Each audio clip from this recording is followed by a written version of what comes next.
ভারতের সুপ্রাচীন হিন্দু মন্দিরগুলির মধ্যে অন্যতম একটি মন্দির হচ্ছে লিঙ্গরাজ মন্দির। উড়িষ্যার ভুবনেশ্বরের এই মন্দিরে দেবাদিদেব মহাদেবের অধিষ্ঠান। এই দেবালয়ের কারুকার্য দেশের বিভিন্ন প্রান্ত তো বটেই, বিদেশিদেরও চরম অন্যতম প্রধান আকর্ষণ। লিঙ্গরাজ মন্দিরের সঙ্গে জড়িয়ে আছে এক অদ্ভুত ইতিহাস। সংস্কৃতি পুঁথি অনুযায়ী খ্রিস্টীয় ষষ্ঠ থেকে একাদশ শতাব্দীর মধ্যে পর্যায়ক্রমে নির্মাণ করা হয় সুবিশাল এই মন্দিরের। এই দেবালয়ের সঙ্গে কলিঙ্গ স্থাপত্য মিল রয়েছে। উল্লেখ্য রয়েছে, ভুবনেশ্বরের সবচেয়ে বড় মন্দির হল এই লিঙ্গরাজ মন্দির। অনেক ঐতিহাসিকের দাবি এই মন্দির তৈরি করেন ললাট ইন্দু কেশরী। 615 থেকে 657 খ্রিস্টাব্দ পর্যন্ত উড়িষ্যার শাসক ছিলেন তিনি।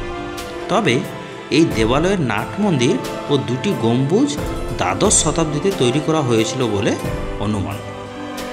যদিও বিশেষজ্ঞদের অপর অংশ অবশ্য এই দাবি মানতে নারাজ। তাদের দাবি একাদশ শতাব্দীতে এই মন্দির নির্মাণ করেন সোমাবংশী রাজা জয়াতি। এর নাট মন্দির ও গর্ভগৃহ তৈরি হয় 1099 থেকে 1104 খ্রিস্টাব্দের মধ্যে। উড়িষ্যার গঙ্গা রাজারা নিয়মিত এই মন্দিরে পুজো দিতেন বলে জানা গিয়েছে। লিঙ্গরাজ শব্দটির অর্থ হচ্ছে লিঙ্গের রাজা। এই মন্দিরে পুজো পান হরিহর। হিন্দু শাস্ত্র অনুযায়ী তিনি একাধারে সৃষ্টির পালনকর্তা বিষ্ণু ও ধ্বংসকর্তা শিব। লিঙ্গরাজ মন্দির সংলগ্ন এলাকায় রয়েছে বিন্দুসাগর সরোবর। বিশাল এই জলাধারকেও নিয়ে রয়েছে একাধিক জনশ্রুতি।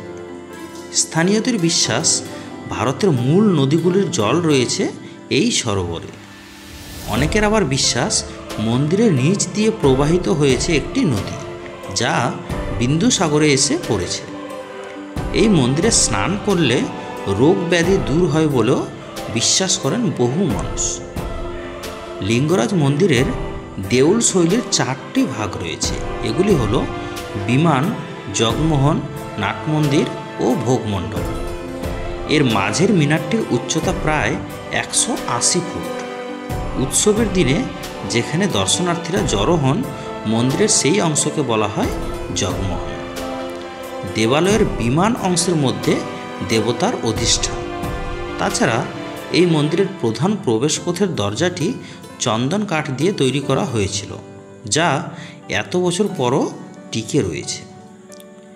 ঐতিহাসিক জেমস ফার্গুসন লিঙ্গরাজকে ভারতের বিশুদ্ধ হিন্দু মন্দিরগুলির অন্যতম বলে চিহ্নিত করেছেন। বর্তমানে এই লিঙ্গরাজ মন্দিরের রক্ষণাবেক্ষণের দায়িত্বে রয়েছেন ভারতীয় পুরাতত্ত্ব সর্বেক্ষণ অর্থাৎ আর্কিওলজিক্যাল সার্ভে অফ ইন্ডিয়া। নিত্যদিন এই মন্দিরে হাজার হাজার ভক্তের সমাগম হয় এবং উৎসবের দিনগুলিতে পুণ্যার্থীর সংখ্যা তো লক্ষ ছাড়িয়ে যায় বলেও জানা গিয়েছে। তো বন্ধুরা, আপনারা উড়িষ্যার ভুবনেশ্বরের এই সুবিশাল মন্দির অর্থাৎ লিঙ্গরাজ মন্দিরটি কে কে দর্শন করে এসেছেন অবশ্যই কমেন্ট বক্সে জানাবেন এবং ভিডিওটিকে ভালো লেগে থাকলে অবশ্যই বন্ধুদের সাথে শেয়ার করবেন। ধন্যবাদ।